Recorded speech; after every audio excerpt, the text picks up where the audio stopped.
All right, welcome to the Young Turks. Cenk, Uygur, and Kasparian on yet another momentous day on TYT. We just can't stop having momentous days. So a little bit later in the program, Elizabeth Warren joins us again on the show. She's got a new policy proposal again, and we will be discussing it. Is it a good proposal? Look, we do perspective on this program, so I will be very clear with you. Now we'll ask her some interesting questions about that, so it doesn't. My opinion about the proposal is not going to stop us from asking interesting / challenging questions. Having said that, I love the proposal. Okay, and I'm going to be clear about that in the interview as well. We never hide the ball. We tell you, what our true opinions are, obviously, right? And so she's coming on the program in about half an hour or so. So stay right here, okay? Then later on, Bernie Sanders town hall. We'll be covering that on tyt.com/live. Everybody check that out.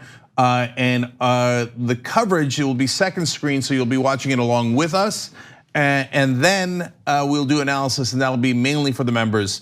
So tyt.com/join to become a member, or you can try it for a week free, tyt.com/trial.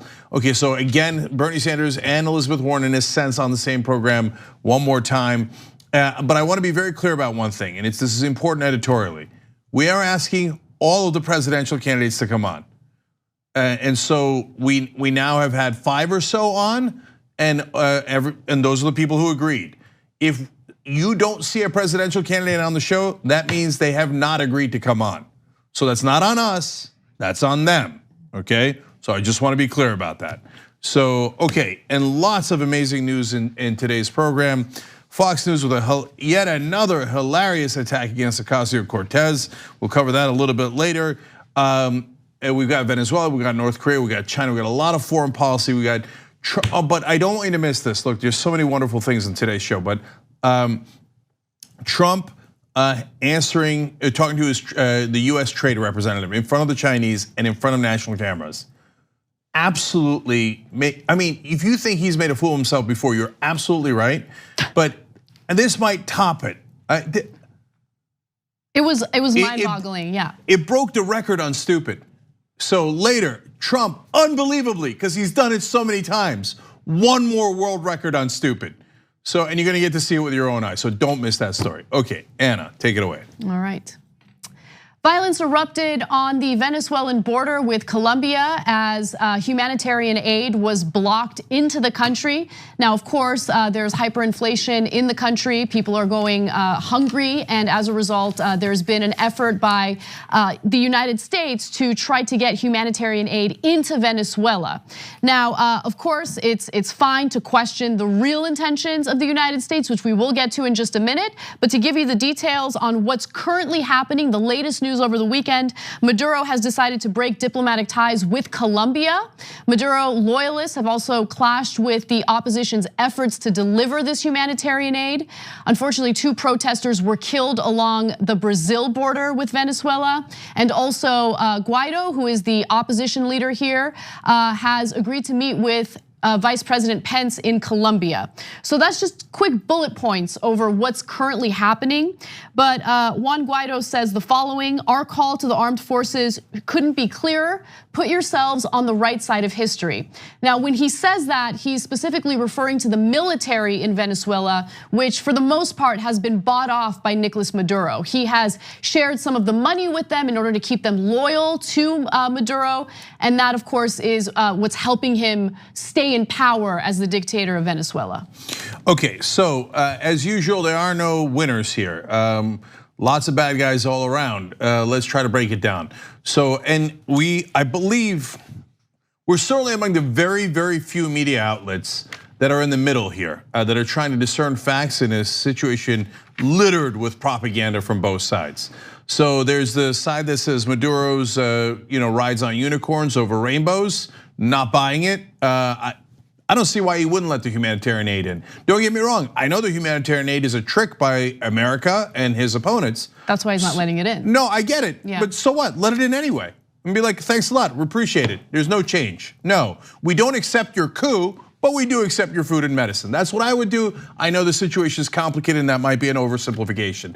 But did Maduro's basically a guard fire on protesters with tear gas and rubber bullets, stuff that we decry when the government in the United States does it to our protesters? Yes, they did. On the other hand, what almost nobody in the mainstream media tells you is, wait a minute, the protests, so-called protesters, some of them are real, absolutely, and some of them are not so real, also threw rocks at the police and the army, the Venezuelan army, and they took a bus and lit it on fire. Now, I know what would happen in the US if protesters threw rocks at police and lit a bus on fire. They would be the bad guys, and the cops would get to do whatever the hell they wanted to them, and the protesters would be called terrorists. Now remember, in this case, the protesters are against Maduro and on the ostensible side of America. So let's just be clear about the propaganda that is out there. Because I don't see any mainstream media calling the protesters terrorists. I know they would do it here. I know Fox News would do it here. I'm positive of that if the situation was reversed. So the army, the Venezuelan army, should not fire at the protesters, and the protesters should not have thrown rocks and lit things on fire and endangered people's lives. So both sides have done things that are wrong. So if you're on either one of those sides and you think either side's an angel, go ahead and get mad at us and do whatever you like. But we're trying in a very difficult situation to deliver the facts. Right, so one other failure of the mainstream media is the lack of clarity on why the United States is really interested in getting involved in this effort for regime change in Venezuela. And make no doubt about it, this is an effort for regime change.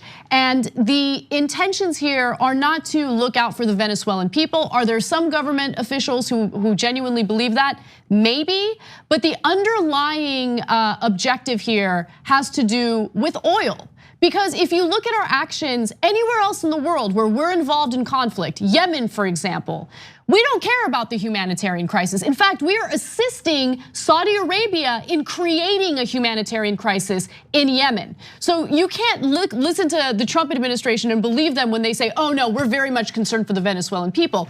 In fact, John Bolton himself admitted that there is a real business interest in Venezuela that they're seeking. And I don't want to put words in his mouth. You can hear it for yourselves. Take a look.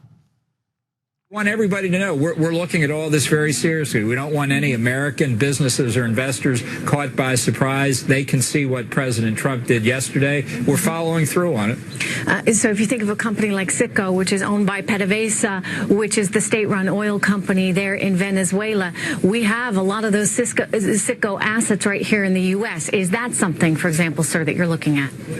Yeah, well, we're in conversation with major American companies now that are either in Venezuela or in the case of Citgo here in the United States. I think we're trying to get to the same end result here. You know, Venezuela is one of the three countries I call the troika of tyranny. It'll make a big difference to the United States economically if we could have American oil companies really invest in and produce the oil capabilities in Venezuela. It'd be good for the people of Venezuela. It'd be good for the people of the United States. We both have a lot at stake here, making this come out the right way. So John Bolton is not hiding the fact that they're very much interested in the oil in Venezuela. I mean, he said it, that was him, those were his own words. But that's not to say that we support Nicolas Maduro or that Nicolas Maduro isn't doing anything wrong. Of course, we're not saying that. I would argue that right now there is no good guy. This is a very complicated situation, and unfortunately people are trying to look for a good guy and a bad guy, but unfortunately you're seeing, some bad actors on both sides. Okay, so let's talk about the things that are clear. So I want to thank John Bolton. It's not something you'd hear me say often on the program. Why? For the clarity that he's given us. So now we know for a fact. Look, he started out with admissions that were borderline startling. Look, we're looking out for US business interests. So now it's sometimes mentioned tangentially, like we care about the people of Venezuela. I mean, business interests too, a little bit, okay? No, but he started out with business interests. And then at the end, he just dropped all pretenses and said, no, we want American companies to get the oil in Venezuela. Period. And by the way, it's not complicated. And that is, so I'm gonna call out all of the mainstream media on doing, here we go again, a terrible job of giving context. Why?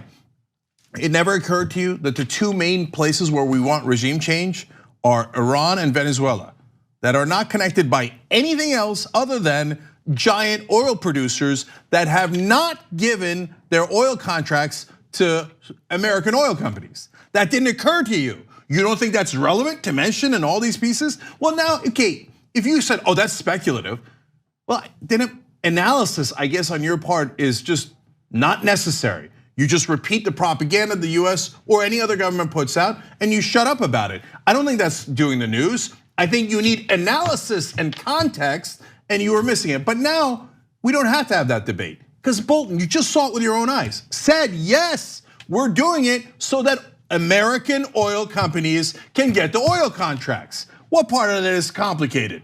So our interests in Venezuela are clearly tainted.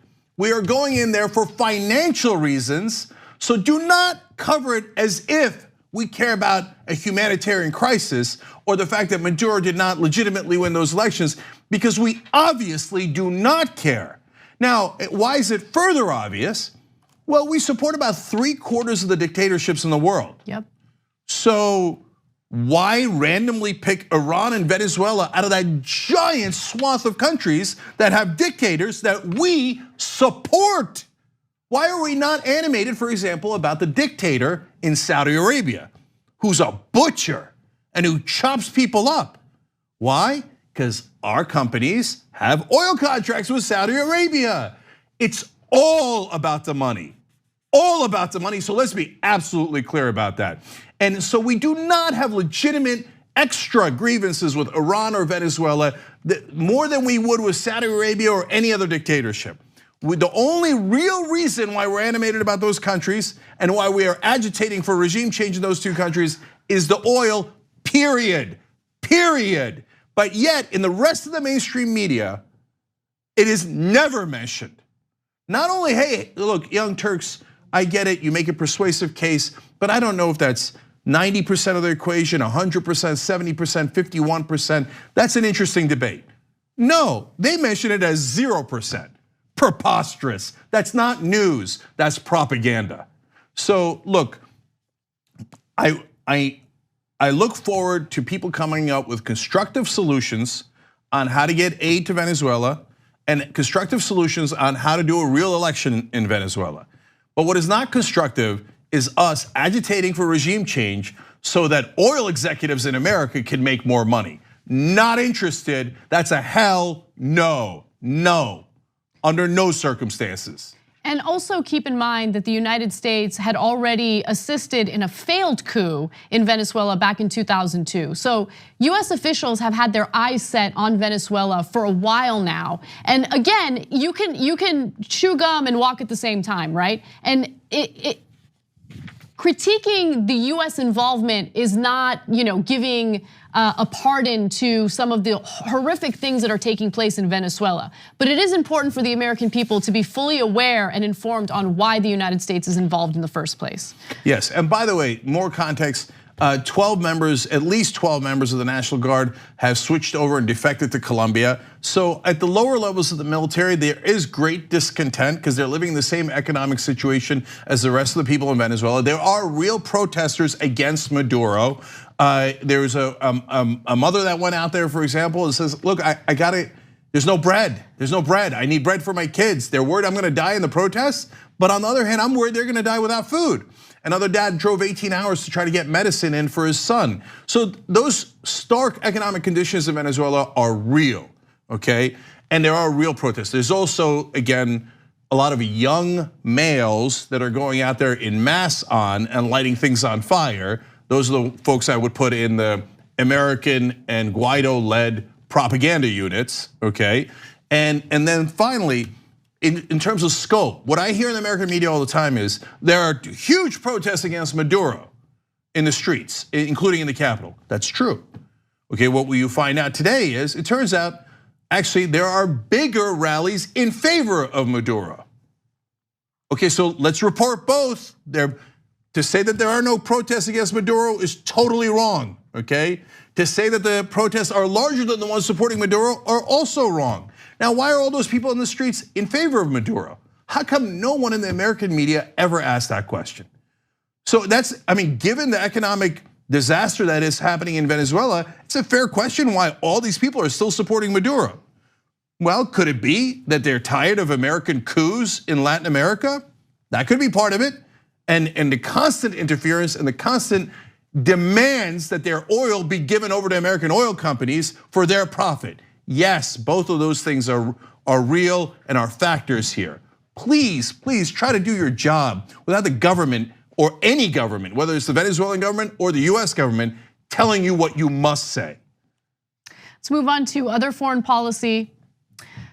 Donald Trump has traveled to Vietnam for his second summit with North Korean dictator Kim Jong-un, and it appears that in the second meeting, Trump has significantly lowered his expectations for Un. Take a look. We have a special feeling, and I think it's going to lead to something very good, and maybe not. I think also speaking to the US governor Sunday night, President Trump said he's no longer pushing North Korea to quickly give up its nuclear weapons. I'm not in a rush. I don't want to rush anybody. I just don't want testing. As long as there's no testing, we're happy. North Korea has not tested a missile or nuclear device for more than 400 days, a self-imposed pause long before the Singapore summit. Kim Jong-un claims he's already completed his nuclear program and no longer needs the tests.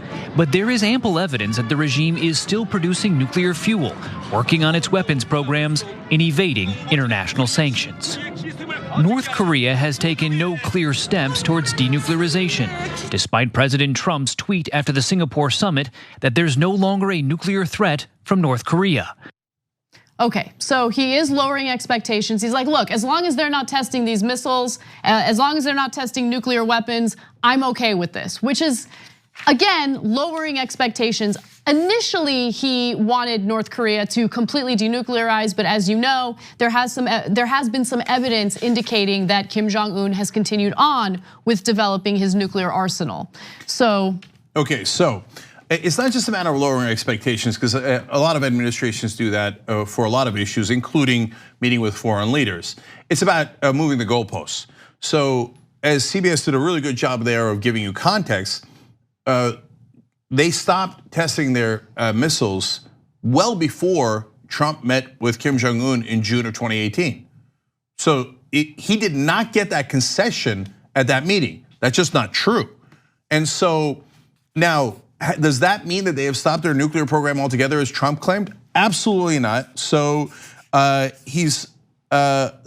still working on their weapons programs overall, and they're still producing nuclear fuel, and they're still evading international sanctions. Now look, you put sanctions on a country, no matter how much I disagree with the country, they're gonna try to evade them. I'm a little less concerned about that, that's my opinion, okay? I don't want them to evade it, but I understand the back and forth that's happening there. But are we applying the same standard to North Korea as we are to Iran, for example? Because Iran never had a nuclear weapon program. Iran never tested any nuclear weapons at all. And they gave up their nuclear energy program on top to produce energy in a concession to America and Russia, China, and Europe. And America says now, not good enough. No, you gave up every part of your nuclear program, including nuclear energy. I don't care, not good enough. You turn around to North Korea, they still have a nuclear weapons program. They still are testing other missiles. And Trump turns around and goes, good enough. As long as they're not doing any tests that I can see with the naked eye, I don't care. All right, great, then let's apply that standard to Iran. No, I want to go to war with Iran. Gee, I wonder why. Iran has oil, North Korea has no oil. Donald Trump says he's in love with Kim Jong-un. He literally said that. That's not me, literally said that, right. Okay? And that's because he'll get together with dictators who know him, who are savvier than he is. They'll compliment him and he'll immediately fall in love. So maybe if Ayatollah Khamenei sat down with Trump and complimented him incessantly, maybe then we wouldn't have to worry about war with Iran in the future. Yeah, we still would, of course, because they still have oil. I can't imagine Donald Trump saying, I fell in love with the Ayatollah. But you never know, the guy's a lunatic, so he might, right? So let's, again, if you're the mainstream media, let's be clear about our standards here. Do we have the same standard? Do we have principles? No, we don't. It is completely situational based on whether the country has oil or not, whether we want to agitate John Bolton, neoconservatives that now control Donald Trump like a puppet, would like to engage in war or not, okay? So I want a peace deal with North Korea. I like that he's meeting with Kim Jong-un, but saying, hey, as long as they're not testing missiles right now, we're good to go. Well, then why are you even meeting with him? Because he's already not testing missiles. That's not the issue at all. What we want him to do is stop doing the things that I talked about. We want him to stop producing nuclear fuel. We want him to stop working on their weapons programs altogether. And if you're not gonna get that, then why are you going? Exactly. Well, another part of this story that I thought was kind of interesting was how often Donald Trump makes statements that conflict with what Secretary of State Mike Pompeo says, especially when he goes on various news shows. So I'll give you an example. First, Trump makes it seem as though, hey, North Korea, it's already denuclearized, we have nothing to worry about. In fact, he had tweeted about that, which was covered in that CBS News report. And then Pompeo contradicts that very statement. Take a look. Do you think North Korea remains a nuclear threat? Yes. But the president said he doesn't. It's not what he said. I mean, I know precisely. He tweeted that there is no longer a nuclear threat from North Korea. Right. What he said is that the efforts that had been made in Singapore, this commitment that Chairman Kim made, have substantially taken down the risk to the American people. It's the mission of the Secretary of State and the President of the United States to keep American people secure. So again, the tweet said, you can rest easy. North Korea has denuclearized. That was the tweet. Yeah, I give you the quote now for the third time. Trump said, there is no longer a nuclear threat from North Korea. Pompeo, you just saw it with your own eyes, said, oh, he never said that. Except that he did, word for word, okay? And he's like, oh, the agreement that we got the last time they met has greatly reduced the risk of any kind of nuclear conflict. Except the agreement was so vague, Pompeo himself will admit that no one really knows what it means. That is why they're meeting again to try to clarify what the hell Trump and Kim Jong-un meant by the incredibly vague agreement last time. Because it doesn't really demand anything of them. And even if they have this meeting and they come out with a real contract, right, with genuine terms of agreement, I mean, it depends. I mean, is Trump gonna honor that? Because it seems like he doesn't really care for contracts very much, which is a story that we'll do later today. He is apparently very much against contracts, detailed binding agreements between one country and the other. And so what are we left with? He said again, Trump did about Kim Jong-un, quote, we have a special feeling. This is on top of him declaring that they fell in love earlier. And he says, I think it's gonna lead to something good, but maybe not. Okay, what is something good? Can you define anything? Can you do your job at all? So I desperately want him to succeed on this issue. I want him to get some sort of tangible benefits because I do not want to go to war with North Korea. That would be disastrous. I like that he's meeting with Kim Jong-un. For God's sake, can you stop being a child for a second and actually get tangible benefits in those negotiations? I think you're asking for far too much. Like, let's keep it real. All right, second part of the story I want to get to is actually about Trump's love affair with Kim Jong-un. So let's get right to it. Following Donald Trump's first summit with North Korean dictator Kim Jong-un, he went on a tour talking about how he has a great relationship with him. In fact, Trump has praised Kim as someone who loves his people and told supporters at a rally last year that the two men, quote, fell in love. Now, Mike Pompeo, Secretary of State, was asked about this right before Donald Trump traveled to Vietnam for the second summit with Kim Jong-un. And here are his thoughts on this. Look, having been the CIA director not too terribly long ago, I'm very familiar with the fact pattern. We do know the history. We know the history of the North Koreans making promises, making commitments, lying, taking American money when President Clinton said we've got this resolved back in 1994. This administration's not going to do that. We have charted a different path. Frankly, we've been criticized for taking that path where we work, we negotiate, and then the two people who can actually effectuate the denuclearization of North Korea and a brighter future for the North Korean people will gather for a second time. We have economic sanctions in place. We know the standard for relieving those sanctions, and I'm very hopeful that we'll make a substantial step towards achieving the full denuclearization in a verifiable way in North Korea. The South Koreans, the Japanese have been great partners in this, and we're very hopeful we can get a good outcome. It's mind-boggling to me that anyone would want to work for Donald Trump, someone who causes explosions and then expects everyone around him to clean up that explosion immediately afterwards. Now, Pompeo, of course, is doing his best trying to cover up Donald Trump's incompetence. But I just want to remind you of that incompetence in a wonderful mashup that J.R. Jackson put together for the show. Take a look. How long will it take to figure out whether or not they're serious? I said, maybe in the first minute. I think, honestly, I think he's going to do these things. I think I'm very well prepared. I don't think I have to prepare very much. How long will it take? I think within the first minute, I'll know. How? My touch, my feel. That's what I do. I think I've been preparing for the summit for a long time. I also think I'll know whether or not it will happen fast. I may stand before you in 6 months and say, hey, I was wrong. I don't know that I'll ever admit that, but I'll find some kind of an excuse. During an interview with Fox News, Trump also applauded Kim Jong-un because every time he walks into a room as a dictator, everybody stands up, and he thought that was pretty good. I mean, he has a love affair with Kim Jong-un, who again is a dictator. North Korea is not our ally. Kim Jong-un is not our ally. I'm not saying that we should enter a war with North Korea. That is the #1 thing I'd want to prevent from happening. So I like the diplomatic approach.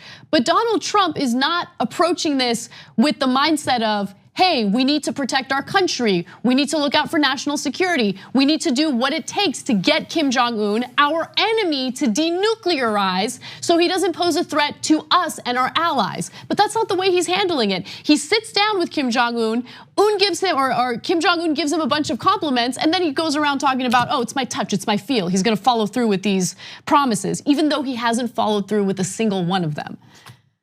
Unreal. So let's break it down. So some people say, well, oh, you guys don't want him to meet or get an agreement with North Korea? No, don't be stupid. So when Dick Cheney said about Iran, we don't meet with evil, what a stupid thing. But in this case, to be fair to Dick Cheney, because he's not a stupid guy, it's a stupid policy, but he doesn't actually believe it. He just wanted their oil contracts, so he wanted to invade. So that's why he didn't want to meet with them, because they would have given him concessions and he didn't want those concessions. So we don't agree with that kind of ideology, okay, of we don't meet with evil. So for example, Roosevelt worked with Stalin, one of the most evil men who's ever existed. And why? Get a little of this, at the time, he was the lesser of two evils. And we worked together to defeat the Nazis, which was incredibly important. So should we do that? Yes. But did FDR come out and say that he fell in love with Stalin? Did he say, I'll know within the first minute of meeting Stalin whether it's gonna work out or not? No, because of course he's a smart person. No smart person knows what's gonna happen in a complicated negotiation in the first minute, because you actually need to get into the details, and you can't just look at someone or touch them and be like, oh, I know what's gonna happen. I know it's gonna be clause 13, section B2. No, he's a moron. He walks in and Kim Jong-un goes, Mr. President, you have such glowing orange skin, it's beautiful on you. And he's like, I knew it, this guy's awesome. I fell in love with him, I'm in love with him, he's awesome. I don't need anything else, I don't need anything else. Why? Because he's not negotiating on our behalf. He's negotiating on his behalf. He just wants compliments. We have an unbelievable buffoon as president. And let's note the overwhelming, record-shattering hypocrisy of Fox News and all conservatives and all Republicans. If Barack Obama said that he fell in love with Kim Jong-un, they would have started impeachment hearings. Fox News would never, ever stop quoting that. And this Democrat who's soft on dictators, the guy's got gulags and concentration camps, well, which is true by the way, okay? And he says he fell in love with him. Now Trump says it, they're like, oh yeah, of course, that's what you're supposed to do. Tough conservatives are supposed to fall in love with dictators that are against our interests. Okay, if that's what you believe. One final part of this that you should know about is Russia's involvement. And I'm not exaggerating this is not a red scare, but according to Russian state media, they revealed comments from Russian Foreign Minister Sergei Lavrov, in which he said Moscow believes the US should offer security guarantees to Pyongyang in exchange for a deal to abandon its nuclear arsenal. Now, why do I share their thoughts on this? Well, Russian state TV also noted that Donald Trump reached out to the Russians for advice on how to handle this. It's not a good idea. not a good idea considering some of the accusations against you. I want you to understand what's normal diplomacy and what's not. If you were to go after you have an agreement and check with with your allies? Not just with your allies, but at some point you say to the Russians, hey, here's the deal we struck. We want you to be aware of it so that there's no misunderstandings. That's perfectly normal. Asking them ahead of time, what deal should I do? It's crazy. Oh, come on, man. Okay, and then finally, when Chris Wallace asked Mike Pompeo, why did the president say that he fell in love with Kim Jong-un? So good job of Chris Wallace on Fox News. So I'll give him and only him credit on that. He said, oh, well, it's because the relationships matter, et cetera. And then he added this, Pompeo did.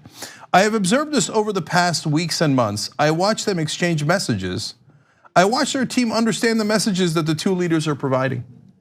In other words, nobody has any idea what they're talking about. We're trying to decipher it, but they keep telling each other how much they love each other, but there's no actual negotiation going on. There's no tangible, hey, you will stop this nuclear program or you will stop this missile program. Nothing except you have beautiful orange hair and you are a wonderful dictator who loves your people. And even Pompeo on TV is saying, I'm trying to figure it out. I don't know. We have a fool for a president. If you can't see that, you're blind. We got to take a break. When we return, an interview with Senator Elizabeth Warren.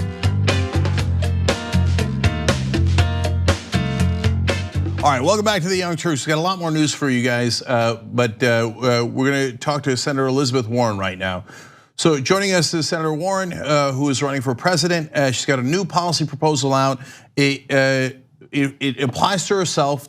She's not going to do any more private fundraisers or one-on-one meeting with big donors, and she also won't be doing call time. So that is a bold proposal. We have a perspective here on the Young Turks, and my perspective is I like it. So I want to be clear about that. Now, Senator Warren, I did want to ask you some details. Thank you for joining us. We appreciate it. Glad to be here. So as a matter of context, what percentage of your donations used to come from that category as opposed to small donors that you might raise online, for example? It's a good question. And to tell you the truth, I haven't looked at the numbers on this.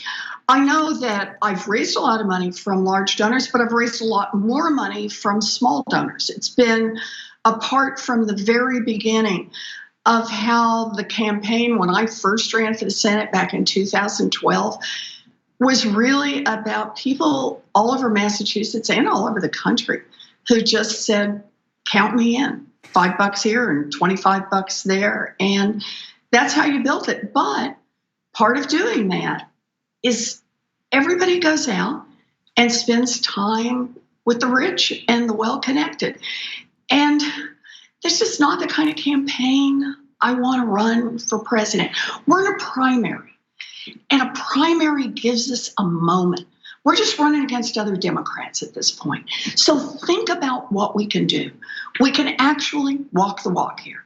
We can say that what we want to do in a primary is build the grassroots foundation of how we're going to run in the general election and how we're going to make real change after we win. So we have this opportunity to do it face to face, person to person, neighbor to neighbor, all over this country. Okay, Senator Warren, I just spend all your time with rich people.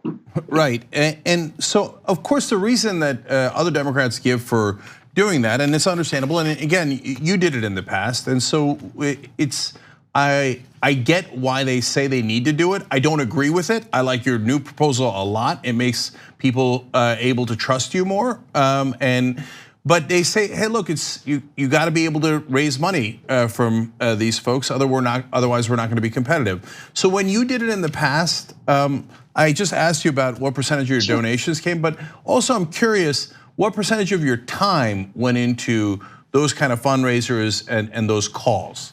And that's the problem. It is about time. So look, I understand in a general election, I didn't have a deeply competitive primary. I was in a general election. I was up against Republicans. I was up against a Republican who started out on the first day I declared, already had $10 million in the bank. And I understand how all of us You got to be in these races. I do not believe in unilateral disarmament. But the estimates I've seen is that across the board, folks who are running for federal office are spending somewhere around 70% of their time on big donor contact. Calling wealthy people, asking them for money, showing up at fancy cocktail receptions to hang out with wealthy people so they'll give money, going to private dinners in mansions. And that's time you're not spending with the people who really are going to drive not just the presidential in 2020, not just Congress, but all of the races up and down the ballot who are going to drive those races and who are going to give us the wind in the sails to make the changes we need to make. So go ahead. Yeah, Senator Warren, I'm just going to follow up one more time though. So you said other people spend up to 70% of their time on that, and I've reported that as well, and I understand that, and that's why I think this policy change is so positive. Did you spend about 70% of your time on that, or was it a different percentage? Nah, it was a lot lower for me. I've been very blessed since the first day I got in my first campaign back in 2012 when I ran for the Senate. And I got a lot of small dollar donations from the very beginning. So I was never in that position. Now, I have been out there at these events and I have raised money from it, but I didn't have to put that kind of time in, but it's not right. And this is about both the kind of campaign I want to run. I want a campaign that's about ideas and about principles, not about spending all your time scooping up buckets and buckets of money so you can dump it into a bunch of television ads later on. I really want to be building this thing person by person right now, all across the country. I think that's what we got to do. Senator Warren, you're in a very unique position to give the American people insight into what we've been arguing on the show for a long time is undermining our democratic process. And so, you have never been loved by the fat cats on Wall Street. You have always taken them to task, even when you were accepting money from big donors. But I am curious, did you as a representative, as a member of our Senate, feel pressure by some of those big donors to carry out certain things that they wanted as a result of them contributing that money to you? So, the funny thing is, when I started running, it was pretty clear before I ever got in the race what I stood for and what I was willing to fight for. Remember, my first political fight was not as an elected official. It was first the bankruptcy wars, where I was out there fighting for families that were going broke and fighting giant financial institutions. It was second during the crash, trying to bring some accountability to the troubled asset relief program, that horrible bank bailout that had no constraints on it. And then it was going around trying to get people to support the Consumer Financial Protection Bureau and then setting up the Bureau. So by the time I ended up running for Senate, which I had never thought I was going to do, never thought I was going to run for public office, by then it was pretty clear what I stood for and what I was going to fight for, and pretty clear that I was willing to take on Democrats and Republicans, that I was willing to take on really powerful interests on Wall Street, and that I wasn't going to back down around this. It was all pretty established. So the way it worked out for me, like I said, I was really blessed. A lot of small donors got in early on and made it clear that this was going to be a viable campaign. And to the extent I spent time doing call time or showing up at cocktail parties, most of the people who came over to talk to me knew pretty much what they were going to be signing up for if they wanted to make a contribution. Right. And I appreciate that they did that, but do understand there's an incredible sense of entitlement associated with that. Mm-hmm. A sense that you should spend your time listening to rich people instead of spending your time listening to people who are out there trying to make a go of every day. And trying to engage and build a campaign, not just off dollars. Yeah, it takes dollars. It takes lots of dollars. But to build a campaign off volunteers, off connection, off building that now. That's how I see this. That's what I see is going on here.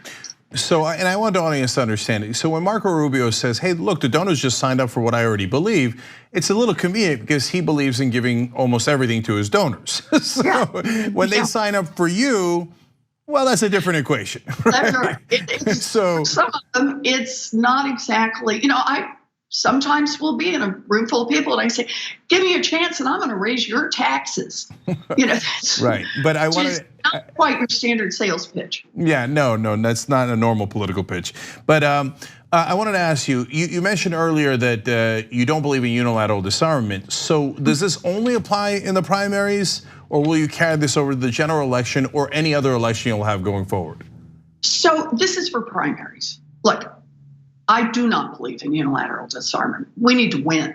We need to win in 2020. And when we hit 2020, and we're in a race against Donald Trump, when we're in a race for control of the Senate and control of the House and in control of the state houses and the governor's mansions, in all of those, the Republicans are going to be bringing a lot of money, a lot of power, a lot of dark money, a lot of super PACs, all to the fight. We play by the same rules. And in that one, I say we got to be all in because we have to beat the Republicans. But here's my key point. We're in a primary, a Democratic primary. We got a whole year ahead of us in this. We have a chance in this primary to do something extraordinary and to show how it works. Think of it like this. Once you get to the general, yeah, everybody's going to be out. There's going to be a lot of money, a lot of fighting. Everybody's positions will be well known. But right now, and in the primary, we have a chance to build something special. We have a chance to build something that is a rock solid foundation. It's the part that says, I'm in for $20. Go to ElizabethWarren.com and say, I believe this is how we should finance campaigns. I believe that this is how it should work. It's about our principles, it's about our priorities, it's about ideas, and we're going to build that rock solid foundation in the primary. And when we do that, we not only will have something the Republicans sure as heck are not going to have. So when it gets down to what we do in the general and their TV ads going back and forth, we're still going to have our foundation.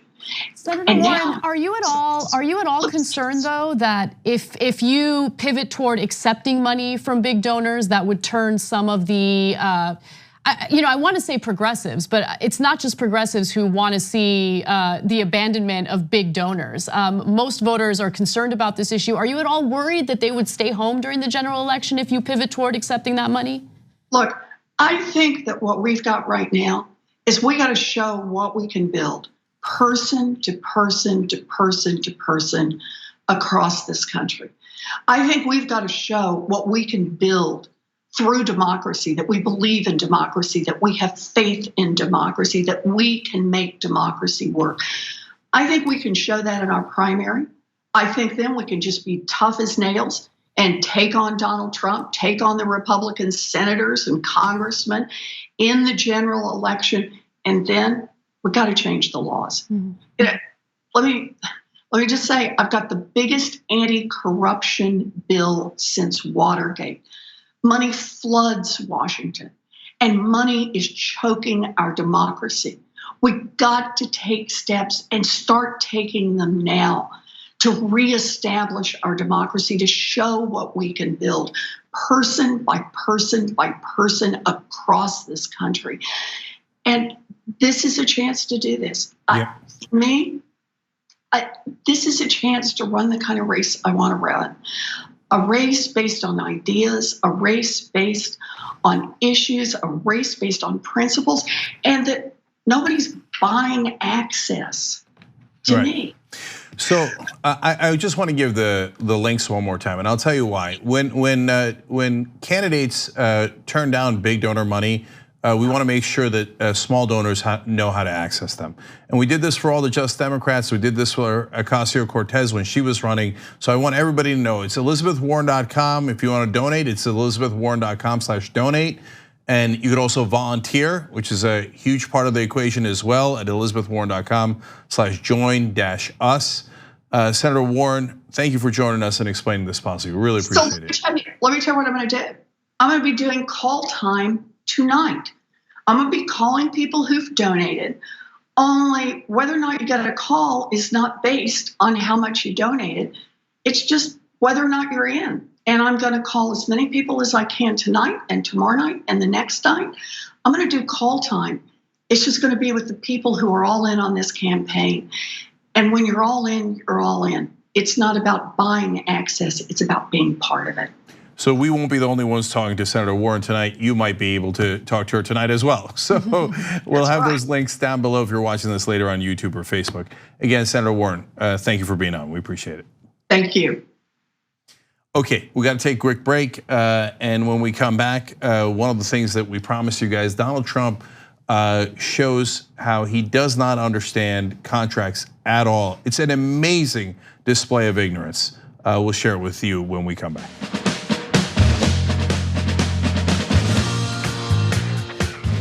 Probably right. Okay, hey guys, we're back. All right, so some programming notes, some comments from you guys, and then the hilarious clip we promised you guys. So first of all, tonight Bernie Sanders is at town hall on CNN. We're gonna do second screen on that. Just like we did with the Super Bowl, what that means is we can't show it to you because it's on CNN, but you could watch along with us.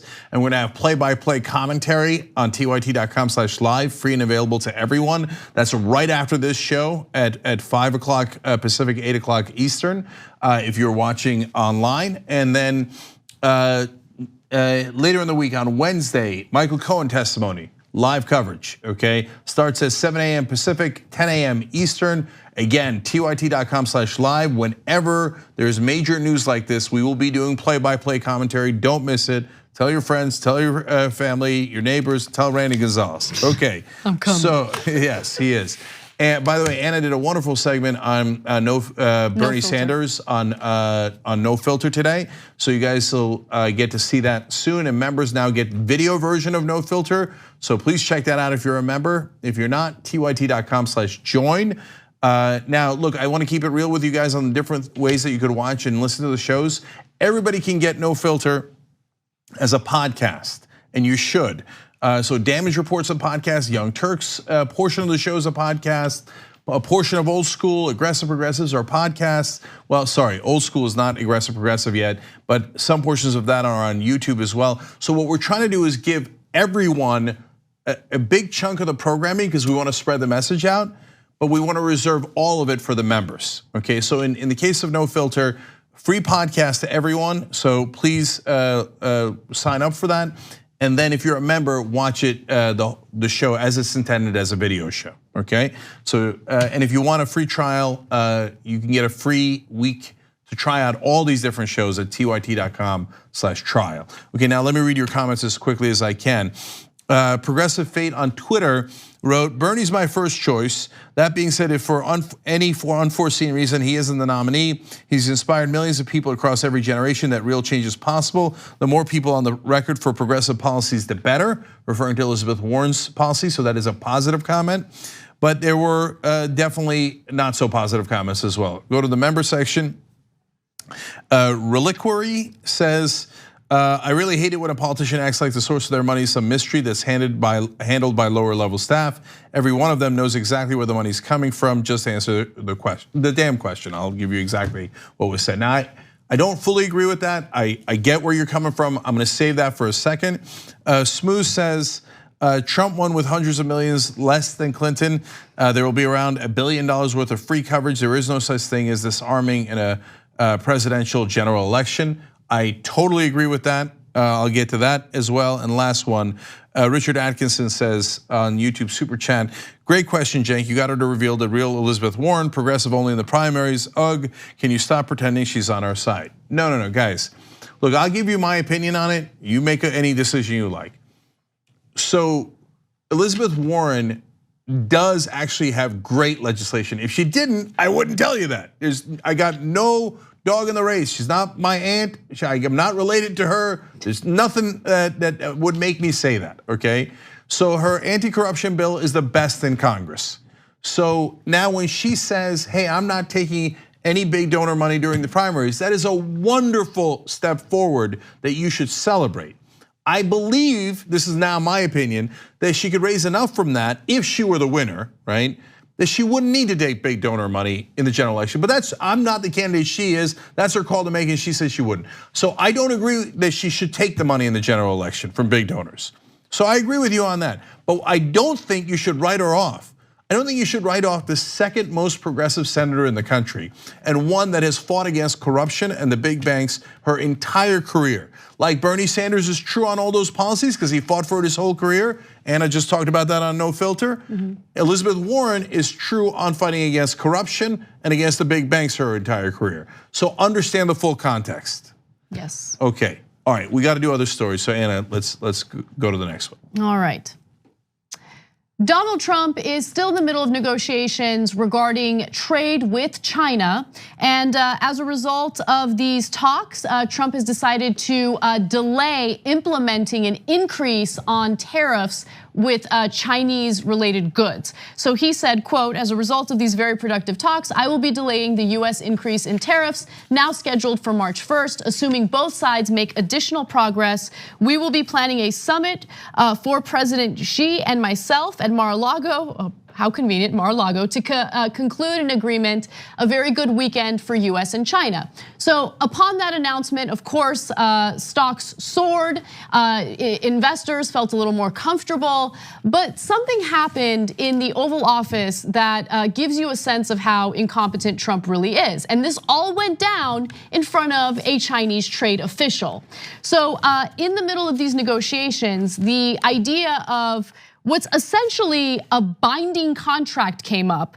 And here's what Trump had to say about it. Take a look. I don't like MOUs because they don't mean anything. To me, they don't mean anything. I think you're better off just going into a document. An MOU is a contract. It's the way trade agreements are generally used. People refer to it like it's a term sheet. It's not a term sheet. It's an actual contract between the two parties. Yes. A memorandum of understanding is a binding agreement between two people. And that's what we're talking about. It's detailed. It covers everything in great detail. It's just called a memorandum of understanding. It's a legal term. It's a contract. And would you think that would be a very long-term deal, sir? Yes, I think so. Yes. Contracts last while they last. There's no term. They last while they last. Okay, so I want to be clear about this. You're going to see some great video coming up in a second, okay? But Leitziger, that's the US trade representative. Yeah. And he's pretending to explain to the reporters, he's actually explaining to the president because everybody else understands this. And remember, not if you're a plumber and you don't understand it, bless your heart. But the reporters covering it generally know it. Almost every other official knows it. A memorandum of understanding is a contract. It's just called a memorandum of understanding. What he said is it's not a term sheet. So a lot of times before you get a binding contract, you'll get a term sheet, which is not binding. And he explains that is not what this is. Okay, now the fact that he had to explain that to the president is incredibly embarrassing. And that's bad enough. That's bad enough. But if you think that it can't possibly get worse, it's about to get worse. Buckle up, brace for impact. By the way, I disagree. I think that a memorandum of understanding is not a contract to the extent that we want. We're doing a memorandum of understanding that will be put into a final contract, I assume. But to me, the final contract is really the thing, Bob, and I think you mean that too, is really the thing that means something. A memorandum of understanding is exactly that. It's a memorandum of what our understanding is. But to me, the contract is, the real question is, Bob, so we do a memorandum of understanding, which frankly, you could do or not do. I don't care if you do it or not. To me, it doesn't mean very much. But if you do a memorandum, how long will it take to put that into a final binding contract? It is a final binding contract. That's what it is. That's what it is. That's what it is. What is happening right now? No, how do you not understand how low his IQ is? He just explained it to you. It is a binding contract. It's just called Memorandum of Understanding. He's like, and Bob, you'll agree with me here. It's not a contract. It doesn't mean anything to me. Oh my God, you just told everybody, including the Chinese, that the thing we agreed to doesn't mean anything to you and doesn't count. Oh God. So, okay, this is a little bit of a side story, but I want to put it on everyone's radar. Right now, there is, in my opinion, a legitimate concern about how far ahead China is in the development of 5G technology. Now, the reason why I say it's a legitimate concern is because if China solidifies that technology and they're able to get other countries to sign on to it, well, that could pose as a certain threat or a security risk for the United States. So it is a legitimate concern that the Trump administration has right now. I think most people who are aware of the situation do see it as something to be worried about. But our leader is an idiot, right?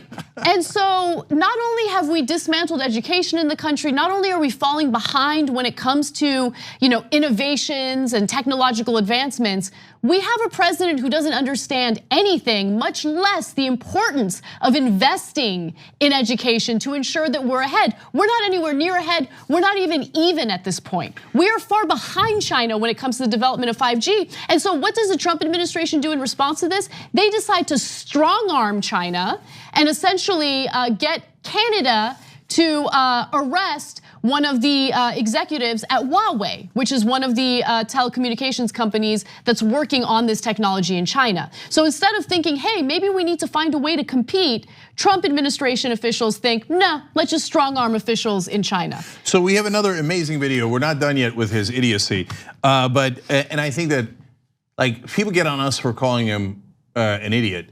Come on, it's objective. Come on, guys. It's objective. Come on. No, if you you think he's smart?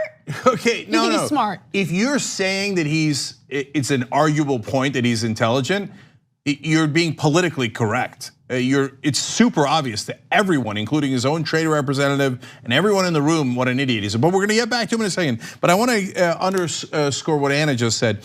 William Reich, a former United States trade official, now senior advisor to the Center for Strategic and International Studies, said the president has undercut privately or publicly every one of his trade representatives. The president is his own trade representative and he's going to make the decisions. So now, given that he lacks even basic understanding of trade issues, do you trust this guy to make an intelligent deal with China on trade, or the North Koreans on nuclear disarmament, or anybody with anything?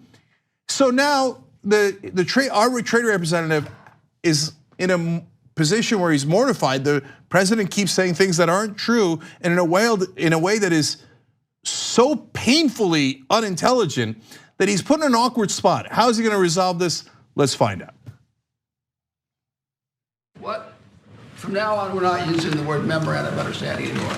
We're going to use the term trade agreement, all right? Okay. Right. No more. We'll never use the term agreement. We'll have the same document. It's going to be called a trade agreement. We're never going to use MOU again.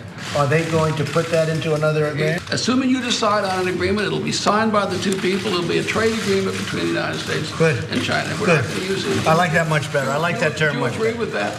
Agree. Yes. I wouldn't go into a memorandum. I would go right into a trade agreement. Either you're going to make a deal or you're not. To have these other agreements doesn't mean anything. That word again. Because they're not that meaningful, in my opinion. But anyway, I like that much better. He said, you heard it, you can rewind the tape. Leitzinger said, it's gonna be the same thing, we'll just call it a trade agreement, okay? And Trump's like, good, I like that. Are you gonna transfer the same thing? He's like, it is the same thing. Oh my God, I can't. It's the same exact thing. He's like, good, we resolved this. And Leitzinger, I feel like, looks around like, did this just happen? No. My favorite part about that video, I mean, to say favorite, it was devastating and incredibly depressing, but the amusement or like the look of victory on Trump's face right after Leitzinger makes the first point, right? The first sentence where he's like, you know what, we're just not gonna use MOU anymore. We're not using it. Look at Trump's face. I'm sorry to do this to our director, but can we play the beginning of that video again? And again, I want you guys to pay close attention to Trump's face, that smug look, as if he's victorious, like he made a good point and he got everyone to concede to his great point. Take a look. What? From now on, we're not using the word memorandum of understanding anymore. We're going to use the term trade agreement, all right? Okay. Right. No more. We'll never use the term. We'll have to that little, he does a subtle nod and like he goes from a kind of a frown or a scowl to like a, yeah. See, he thinks he won. God, it's he just thinks he won. unbelievable. But this is how you talk to a child. You know what? From now on, we're not calling it broccoli. Okay, we're gonna call it a special treat. Okay then, I'm gonna eat it. I don't like broccoli. I don't like broccoli one bit. Okay, look, if you can't understand that President Trump is stupid, then you're stupid. Period. It's not arguable. If you watch that and you can't figure out why Donald Trump is unintelligent, that means you are also deeply unintelligent. So that's just a fact, and you can do whatever you like with that fact, okay? But that is a national embarrassment right there. We gotta take a break, all right? Let's take a break, let's compose ourselves, and we'll come back with more devastating news. All right, back on the Young Turks. I want to thank our sponsor, Aspiration.com. They're a progressive financial institution. You get peace of mind when you put your money in there. They don't put it in any of the dirty companies like oil companies, gun companies, for-profit prisons, etc. So, by the way, also no monthly minimums and commitment to giving 10% of their earnings to charity, which is amazing. So go to aspiration.com/TYT and move your place to a place. Move your money to a place where you feel comfortable and that also shares your values. Okay, so let me go to Jess, IMTYT in the members section. Oh my freaking God, Trump with the world watching argues with his trade rep and insists the guy is wrong. This is what a trade rep does for a living, faceplant. And if you don't know what a memorandum of understanding is, ask before the cameras come on. Before everyone gets in the room, pull your trader representative. But he's too insecure to ever ask any questions. So he's never gonna learn. It's so sad. Okay, just a couple more. Zappa Hart on Twitter says, this is how dumb this SOB Donald Trump is. Look at his eyes, his head is spinning, his eyes get squinty when he's mad or doesn't understand. The real meathead. And he's a meathead. He's like, oh, what? I don't like memorandum of understanding. Me like trade deal better, or trade agreement. Me strong. Me like beautiful words. He's a meathead who doesn't even lift. Do you even lift, bro? Like, come on. No, remember, guys, come on. There's one amazing story after another. You remember this? Trump doesn't exercise because he believes that it runs out the battery of your life. Yeah. That you'll die quicker if you exercise because you've expended more energy. He thinks that we have a finite amount of energy that we waste through exercise, which is great. I'm glad he thinks that. I hope he stops exercising. Okay, look, I mean, but only incredibly dumb people believe that you only have a certain amount of energy in your life, and if you exercise, it makes you less healthy. Okay, last one. Kara Curley asked the question that really needs to be asked. How does the room not burst out laughing after Trump talks? It's a great question. I mean, how did those reporters contain themselves? That was, I mean, we LOL'd in here. I mean, when Edwin, our stage manager, saw the clip for the first time in here, when I saw it for the first time at home, I burst out laughing. Yeah. Jesus, he's so embarrassing. Okay, and by the way, guys, you know, I went to the state of Washington to get money out of politics. I told you that I was going last week. Over 200 people showed up. It's an amazing story, but I want to tell it with video and great detail. So we're going to do a little bit later in the week, but I don't want you to miss that story because I just think it was enormous. Not just because of what happened that day, but because of the impact that it could have and how much you guys made a difference. But okay, that's later in the week. All right, Anna, what's next? Okay, last Friday there was a story that we did at the tail end of the show, and I feel like we didn't do it justice because we ran out of time. So I wanted to bring it back and make sure that we have a good conversation about it. So let's do it. The United States is facing a lawsuit by the father of the so-called ISIS bride. This is a young woman who defected from the United States and traveled to Syria in order to join ISIS. Now, she is attempting to come back to the United States, but the US is essentially refusing to allow her to return, and they're arguing that she is not a US citizen, even though she was born in New Jersey. Now, she was born to a Yemeni diplomat, and so they're arguing, even though she was born in the US, in New Jersey, she was born to a Yemeni diplomat, and as a result, that's a technicality. She's not really a US citizen. But before we get to the details of the story and what she did, understand that she did have a US passport, and it seems awfully convenient for the Trump administration to now turn around and say that she's not a US citizen. But this is a complicated story, and what she did was terrible, and I want you to have all the information. So with that said, let's go to the first video. Huda Muthanna is begging for a second chance. I'm just a normal human being who's been manipulated once and hopefully never again. 4 years ago, when she was 19 years old, she left her Alabama home and hopped on a plane with a plan to join ISIS. She says she'd been brainwashed into thinking she was answering a higher calling. Do you remember waking up in the morning and thinking today is the day? I was very active online and I've heard a woman going, and then I thought to myself that I need to go. So she was radicalized online. It always blows my mind that happens, that anyone living in the United States can be convinced that it's far smarter to go to any country, Syria, to join ISIS. But she argues that she was afraid that she was going to hell if she didn't do this, that she was living in sin, typical nonsense, radical religious talk. But I also want to make sure that people understand what she did while she was an ISIS bride. So she did help them. She put out all sorts of crazy tweets encouraging Americans to carry out violence against other Americans, to also join ISIS. And it wasn't really until ISIS was almost nearly defeated in Syria where she changed her mind. Now, she also was married 3 times. Of course, these were forced marriages, and she became pregnant in her 3rd marriage and had a baby. And so she's now arguing, I want a better life for my child. I don't want to do this anymore. I want to come back to the United States. I'm always amazed at how the people can be manipulated online like this. And look,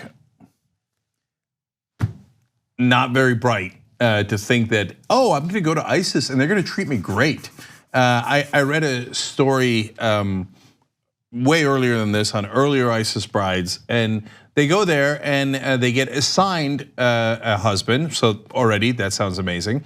And then, but at some point, a lot of the husbands go to do suicide bombing. So they go and they blow up, and then they go, now you have a new husband. And they go, what do you mean I have a new husband? Right. Well, your old husband blew up. So here's your new husband, and again and again and again. Same thing happened to her. That's and they don't read those articles. They don't, I don't know, they don't believe anything, I guess, other than some random dude online who's telling you how great it is gonna be to murder people. So we got no love for her. And when she comes back to America, she's gonna stand trial. And she could go away for a very, very long time, okay? So, and I know the right wing is very simple-minded. So they go, me no like ISIS bride, take away citizenship. But wait a minute, this isn't about the ISIS bride. If you allow the government to randomly take away anyone's citizenship without a trial, without going in front of a court, then when they don't like what you do, they can take away your citizenship. Also, there are laws to take into consideration. So for instance, the Trump administration is pressuring other countries, England for instance, to take in some of these radicalized ISIS members and bring them to court. But the laws in some of these countries are not as solidified, I guess, or as harsh as our laws here in the United States. So we have an entire legal system centered around this very issue, so we can bring someone like Huda Muthanna to justice, right? So I agree in that you set a terrible precedent when you just revoke someone's citizenship because you don't want to deal with them and go through due process. But she should be brought to justice. I think we deserve that. I think that she deserves that as someone who was born in the United States, who had US citizenship. She should be brought to justice. And we have, she could be charged with treason. It's not like she's gonna come here and we're gonna be like, oh yeah, cool, go to Disneyland, you're free. I'm gonna be even harsher. Honestly, this is a stupid decision on her part. If she comes back here, a life sentence is Very likely, possible. Very likely. So she makes one stupid decision after another, but I don't care about that. I care about the precedent. So now let's dive into the details of this particular thing. They say, well, the State Department did give her a passport, which means she's a citizen. And at the time, the father had given the documents over that showed that she was born here and a citizen. And so the State Department agreed. They renewed her passport, which means they doubly agreed that she's a citizen. And so why is this even an issue? It is true that if you're a diplomat here and you have diplomatic immunity, your kids being born here does not necessarily mean that they're a US citizen. That is the one exception to being born in America. But he has paperwork that the State Department has agreed is real and true, and why they gave her a passport in the first place that shows he was no longer a diplomat. So that exception does not apply.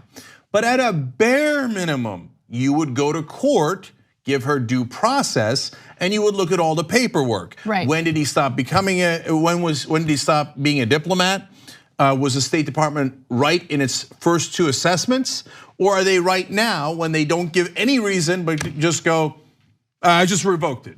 But wait a minute, did you go through the process? The State Department has a process for revoking citizenship if there is a misunderstanding, a miscommunication, whatever it might be. Did you go through that process? No, because it's Trump.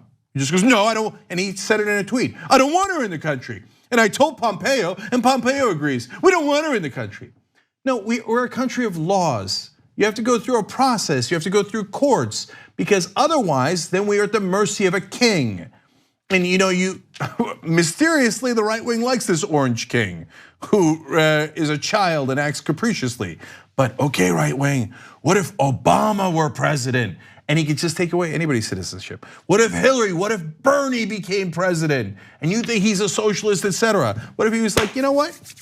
New rule is we don't need rules, just like Trump said. In fact, that's not even a new rule. You agreed to that rule when you let Trump take away people's citizenship willy-nilly without going to the courts. Okay, you're no longer American citizens. Get the hell out of here, okay? Or hey, you went to vacation in Canada. Well, that was a fun idea. I revoked your citizenship. You're not allowed to come back.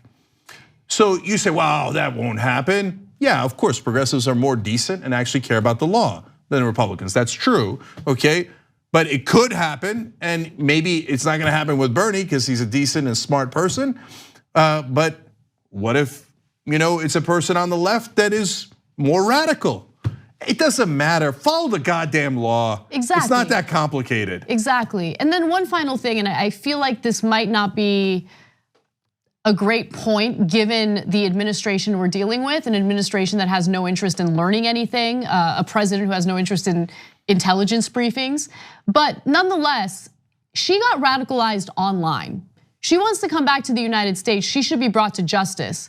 But there's also another benefit of bringing her to the United States and having a conversation with her and understanding how it was that she was radicalized. So you can learn as a government what you can do to prevent that from happening in the future, right? I mean, that's an important source of intel that the Trump administration seems to have absolutely no interest in. I don't know, am I crazy for making that point? No, of course. And so look, I have two last points. One is they're just arbitrarily calling her a terrorist. You could make that case, and I don't know that that's a thing that revokes somebody's citizenship, but again, you go through the courts, etc. Now, right wing, you sure they're not gonna call you terrorist for all the hateful things that you say and do? You sure about that? I mean, almost all the terrorists in this country now, domestic terrorists, are right wingers. So they're clear terrorists. But are you terrorist adjacent? Are you sure that you're okay? All right, you get it. Secondly, John McCain was not born in this country. He was born in Panama. And they say, well, I mean, technically he's on a military base, whatever. We'll just say that that's US territory, kind of isn't. But we're not gonna adjudicate that. He's an American citizen, he can run for president. Okay, Ted Cruz, not born in America, and his parents were clearly Canadian citizens when he was born. They were voting in Canada as Canadian citizens. No question. He has no claim to a natural born citizenship in America. Don't care. He says he's an American, so it is. So now people born in America, not necessarily American. People not born in America, definitely American. As long as they're Republican and conservative. By the way, do we have a deal? Because I wasn't born in this country, but according to the Ted Cruz ideology, that's it. I'm an just as much of a natural born citizen as he is. All of a sudden the right wing, no, wait a minute, but you weren't born here, but neither was he. But your parents at the time weren't citizens, neither was his, okay? So understand that you actually should try principles for a change and hold people to the same principles, no matter where they are, no matter how much you disagree with them. So we all disagree with the ISIS bride. We all can't stand what she did. We think it's incredibly stupid and violent and dangerous, but we think she should stand trial and that we should not destroy our laws because of where somebody stands on any spectrum. So, but these are the guys who said they voted for Trump because he believed in rule of law. Hilarious. Let's take a break. When we come back, Representative Alexandria Ocasio-Cortez does wealth distribution within her staff, and Fox News goes after her. Yeah, and like Trump, they don't understand the meaning of words. That's funny. And then we got to do Keith Abloh. So a Fox News contributor. Cenk wants to brag about his predictions. No, but not only my greatest prediction of all time. Oh, come on. Possibly the greatest prediction ever in recorded history. Okay, no, you guys are gonna get to judge. You're gonna get to judge. We'll be right back. All right, back on the Young Turks. In the member section, Sartorial Narwhal says this is not a complicated story, it's an unpleasant story. No matter what she did, she is a US citizen. She should be allowed to come back, and if the evidence is good enough, prosecuted for her crimes, but not everybody agrees. So this is interesting. We go to Twitter. Mi Papito writes in, no, this woman left to join ISIS. I have no empathy for her. We are deporting or turning away trans women fleeing violence in Central America, and this woman feels privileged enough to just come back. But those are two separate issues. I agree with you completely on the trans women and seeking asylum, but that doesn't mean we should be arbitrarily removing people from citizenship. But a lot of you disagree. Coding Gedu writes in, it's joining ISIS for God's sake. Come on, Cenk, she lost her privilege of returning on American soil. But guys, you need to adjudicate that, because otherwise the president can arbitrarily say, yeah, she's an ISIS bride. And maybe she is, and maybe she isn't. Now in her case, she is. But if you give the president that kind of power, that is unconstitutional and it's not the right thing to do. But okay. Also, I want to be clear about one other thing, and I hope we were clear when we did the story. No one here agrees with what she did. No one here thinks she's innocent. No one here thinks she's a good person. What she did was terrible.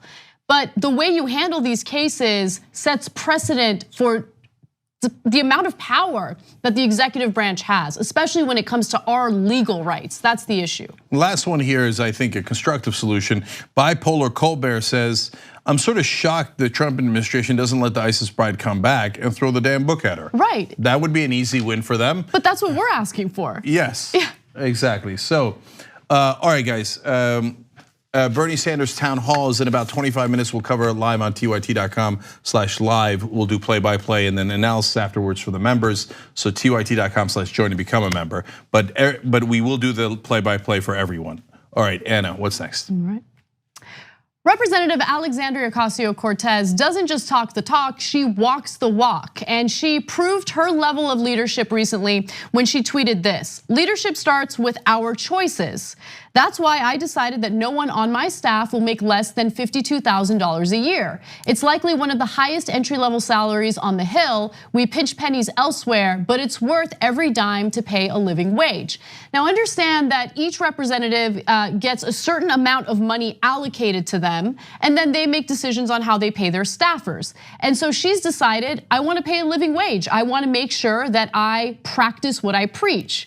And what's hilarious is oftentimes when you have someone on the left who fights for income and wealth equality, those at Fox News will be like, oh yeah, well what about the lifestyle of this lawmaker? What's he or she doing? What kind of a car is he or she driving? But it doesn't matter, because even if they do carry out what they preach, Fox News will criticize them anyway. Case in point, here's Pete Hegseth going after AOC on this very policy. Every Capitol Hill office has a limited amount of money to pay their staff, right? So you have to decide how to allocate it. She said, everyone in my office will pay a living wage. So I'm going to pay $15 an hour, which means your entry-level intern is making $52 grand, while your chief of staff, who is a very important role in a congressional office, now is capped at 80. It's actually socialism and communism on display. No, okay, no, it's not. It's not. And by the way, she's paying her interns $15 an hour, right? And her staffers, entry-level staffers, will get at least $52,000 a year. But like, I don't understand what the issue is here. Like, so do you want to fill that in for me? Yeah, so there's a bunch of things that he said that were completely wrong. Of course, he works at Fox News.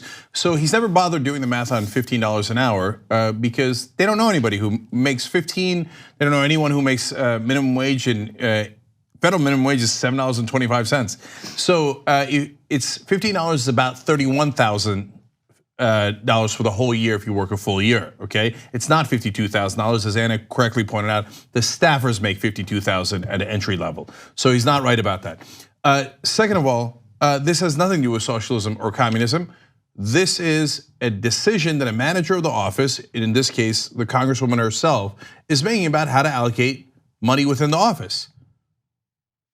What does that have to do with communism or socialism? She's not dictating it for anyone else. She's just managing her office. And so if you say you don't agree with that decision, you'd rather pay your chief of staff more, okay, then you go run for Congress and you can pay your chief of staff whatever you like, okay? But you didn't win that seat, she won that seat. Now, if you, first of all, so the idea of it being socialist or communist is just 100% wrong and of course stupid. So he obviously doesn't understand what socialism or communism means at all. It's just, he's like, some people are being paid decent. I don't like that, that's socialism. Why is everybody actually getting a decent wage? No. Right, meathead that Hegseth is. Yeah. Okay, so. They want to criticize her no matter what, right? So I guarantee that if she didn't do something like this, or if she, like, I mean, she gets criticized for wearing a normal blazer because conservatives think that the blazer is too nice. So they'll argue that she's not practicing what she preaches. And then here's a very specific example of how she cares about ensuring that everyone on her staff gets a living wage, and they'll turn around and be like, we don't agree with it, this is terrible, this is communism, this is socialism and communism and Marxism and this, and they'll like mention every word that triggers their audience. So what business is it of yours? The main person who should be concerned, if anyone was going to be concerned, is her chief of staff. Now, if you watch The Young Turks, you know who her chief of staff is. It's Shoykat Chakrabarti. He is one of the founders of the Justice Democrats. What you might not know is when he ran Justice Democrats as the executive director for about 2 years, he took no salary at all. So in a lot of ways, he's an American hero. So the fact, so did you ask Shoykat? Does he mind getting 80,000 instead of 152,000? No, he doesn't mind. He's taking that salary. He's part of that decision-making process, presumably. So she's not having trouble retaining an excellent chief of staff.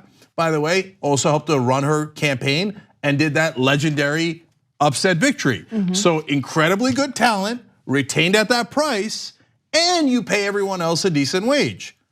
So where's the issue?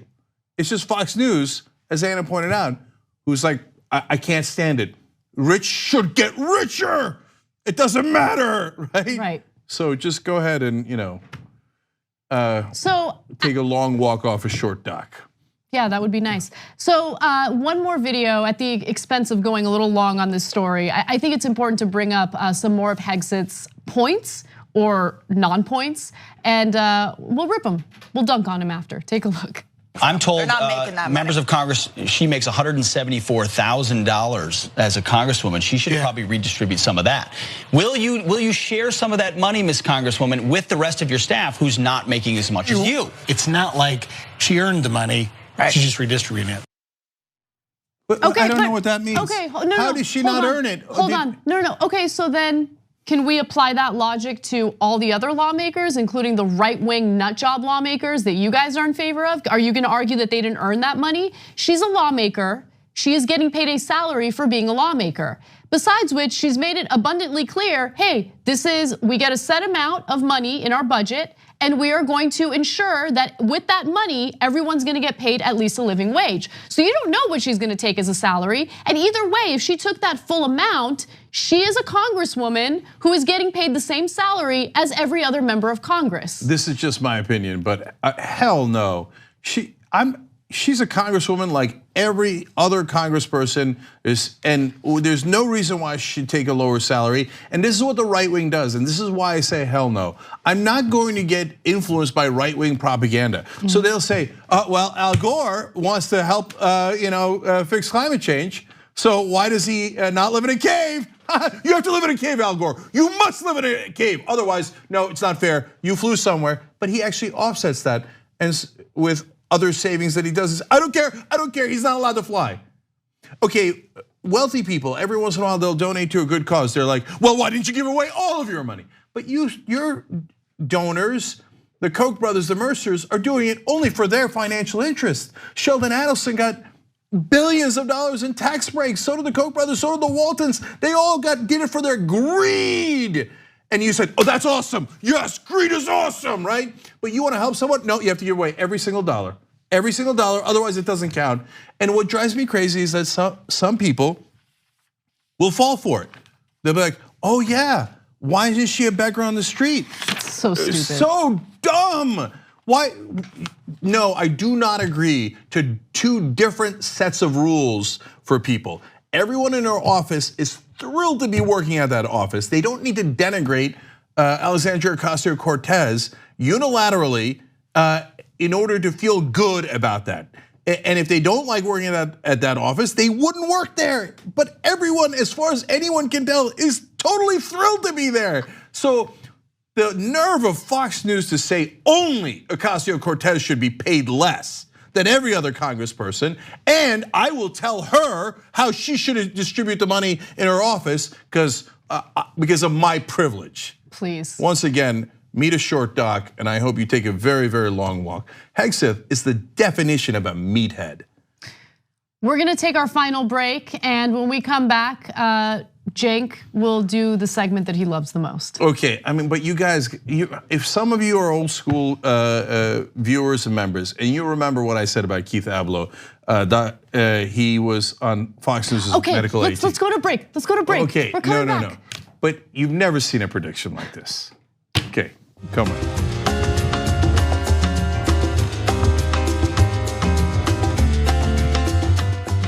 All right, we're back. Real quick, Bernie Sanders town hall is next, so stay right here if you're watching on tyt.com/live for our play-by-play. Gabby Marita writes in, if AOC cured cancer tomorrow, by Wednesday, Fox News would already have found a way to run 24/7 segments on her war on oncologists. Okay, but by the way, that's almost literally true, because when we say we're gonna get rid of private health insurance and save twice as much money for the country, people go, oh, so you're gonna get rid of health insurance companies. Yeah, we're gonna save twice as much money. Okay, anyway. Meg says, these Fox News elitists don't want any of us normals graduating up to their class. Normies. Yeah, so that's kind of what's happening, that's right. All right, now let's go to the best story of the day. Okay. You may recall Keith Abloh. He was a psychiatrist commentator on Fox News, but he hasn't been around in a while. And if you can remember him, you probably also remember an old clip where Cenk made this prediction. My theory on Keith Abloh is that he's got somebody tied up in a basement. You have said that before. You've been clear. I'm a bad guy. Now, I said that many times, as John referenced there. But wait to the end of this clip, because we're gonna show you one of my particular predictions in detail. Now first, let's find out what happened to Keith Abloh. Well, Keith Abloh is dealing with some significant allegations of sexual misconduct. He's facing lawsuits from 3 female patients who say he lured them into degrading sexual relationships, including beatings, conversations about bondage, and in one case, getting a tattoo of the doctor's initials to show his ownership of her. Now again, this is a lawsuit, these are the allegations. Nothing's been proven yet, but these are serious allegations. Bondage. One woman, a plaintiff who is anonymous, says he began to hit me when we engaged in sexual activities. He would have me on my knees and begin to beat me with his hands on my breasts, occasionally saying, "I own you," or "You are my slave." So again, this is pretty devastating. The allegations are pretty devastating. We'll see if there's enough evidence to prove them in a court of law. But now let's get to Cenk's part of this. Yes, so look, we're still gonna get to the greatest prediction of all time in a second. You're gonna see it in detail. I'm not saying anything except for what I just said. But let's talk about the case first. Ablow is a terrible guy overall. He would often read Obama's body language on air. Now, that doesn't even mean anything. And if you're a psychiatrist, what does that have to do with what you're supposedly trained for? He said Michelle Obama needs to drop a few pounds. Okay. Wow, I forgot about that. He said Obama preferred Africa to America. And what does that have to do with anything related to psychiatry? I was always amused because they would say, here's Dr. Keith Ablow from Fox News's medical A team. And I always wondered, God damn it, who's on the medical B team? That's got to be the sorriest doctor you've ever seen in your life, right? And so, and I would talk about how he had people tied up. And I would say, hey, look, man, it's what I'm guessing. You'll see why I said that in a minute. And in this case, not only did he do the things allegedly that Anna talked about, but he would also apparently take off his belt and use it to strike some of the women that he was having sexual relations with when they were his either employees or his clients, which is, I mean, I don't beyond know what's unethical. worse. I mean, it's immediate, if proven, immediately thrown out of the medical practice. And by the way, the woman said this belt had a metal buckle with a skull on it. The employee said they were concerned that Dr. Ablow would book appointments for late in the day when nobody else was around, and that he would look for women who were attractive, but quote, sad and lonely, struggling with past trauma, and make sure, and he often also used ketamine in several of the cases, which leads patients to be more sedated and have memory loss. I mean, it's just the worst of the worst in terms of the allegations. So now, before there was an allegation from one woman in Minnesota, one woman in Minnesota, and now there are 3 people who he gave so-called treatment to, and now several workers that worked underneath him as well testifying, yes, he did this. There's a sexual harassment, he slept with some of the women, and then the others are worried about the ketamine, the others were worried about when he scheduled it and who he targeted, okay? One of the women who worked for him said that he pointed a gun once. Another one that was a client said he would talk about his gun and imply threats that if anybody were to reveal anything, that he would do far worse, okay? So it appears a terrible guy. Now, this is what we know today. Back in the day, we didn't know that. I'm gonna show you an old clip and you'll see the date on it, I believe. And here was my original prediction on Keith Ablow. I think Keith Ablow is secretly a dangerous guy. I don't mean for the foolish opinions he throws out there. That's comedy gold. He's got danger in his eyes, man. Look, I'm partly kidding when I say he's got someone locked up in a basement somewhere. But I'm gonna do a crazy prediction here. I don't know if it's in 1 year, 10 years, but at some point when the Young Turks are still on air, I'm gonna come out here, I'm gonna find this old tape, and I'm gonna play it for you guys. Keith Ablow is gonna get arrested at some point. He's doing something wrong to somebody. There's something in his eyes where I'm like, no, that guy's like a disciplinarian. There's something, there's somebody in a basement somewhere.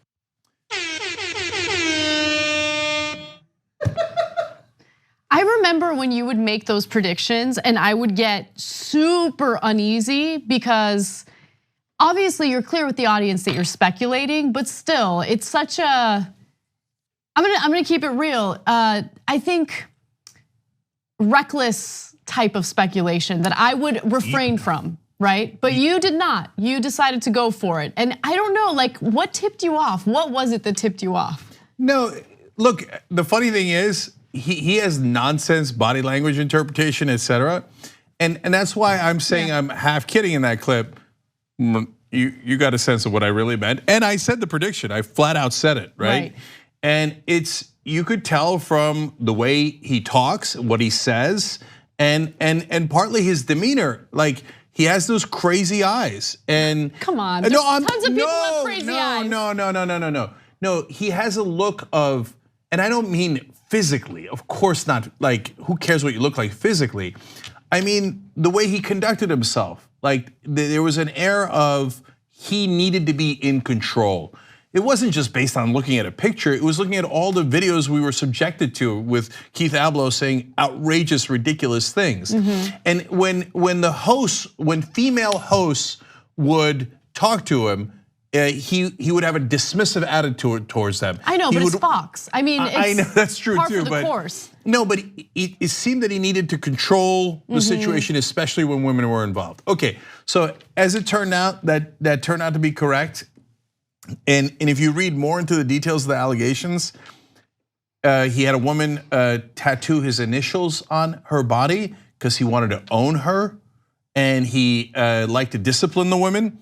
And the list goes on and on of not only tying them up, but making sure that they knew he was the master in those relationships. And okay, now put aside the prediction stuff.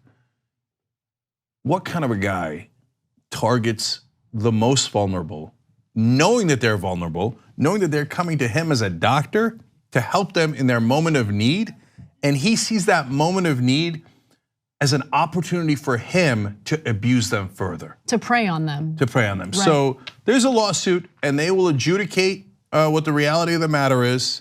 And look, if these allegations are true, not only should his medical practice be in question, obviously, not only should he pay them massive damages, but there are significant assault allegations in here. So that should also be looked into. Exactly, so it should be looked into, it should be adjudicated. The one thing I did want to bring up is that this is a fetish, right? And I don't know how common the fetish is, but usually it happens in the context of a consensual relationship, right? Where someone wants to have that kind of control over someone, and then there's the other person who likes to be the submissive. But if these allegations are true, he had no interest in that, right? He wanted to be in a situation where he genuinely was preying on someone who was vulnerable or who were vulnerable, and that just having that consensual type of relationship based on these allegations isn't what he was looking for. He was looking to have this dominance over people who were incredibly vulnerable and facing trauma, dealing with trauma. And that is exactly why therapists are not allowed to sleep with their patients. And in this case, it wasn't like, oh my God, we fell in love, what could we do? He would also get them to move. So he would start on Skype and then he would start saying about how attractive they were, but that they really needed his personal touch and they needed the medication. So he would lure them in to his office, give them the ketamine, and then they would get hooked. And he said, I alone can give you the ketamine, so you have to come and do whatever I tell you to do. So it was manipulative by its very nature. So the allegations are very thorough. They're corroborated by all of the other witnesses, but we'll see what happens in court. But right now, it does not look good for Dr. Keith Ablow. He might in fact get demoted to Fox's medical B team. Okay, so Fox, what a national embarrassment, by the way, hiring people like these, monsters like this. And it's not like they didn't know his monstrous opinions. That's why they hired him. No, that's why they hired him. But like, I am actually curious how much Fox knew about this. Because remember, he was pretty prominent on Fox News during the Roger Ailes years, where Fox News as a company had a lot of issues with sexual misconduct. That's an interesting question and probably one that should be looked into as well. Yeah. All right, guys. Bernie Sanders town hall coming up. We're going to take a very quick break. So broadcast partners, of course, just 2 hours. But for everyone else, tyt.com/live. and free and available to everyone, play-by-play analysis. John's coming in, Francesca's coming in, we're all gonna do it together. And then afterwards, more commentary and analysis of what we just saw, and that'll be just for the members, tyt.com/join, or if you want a free trial, tyt.com/trial to try TYT for a week. All right, we'll be right back.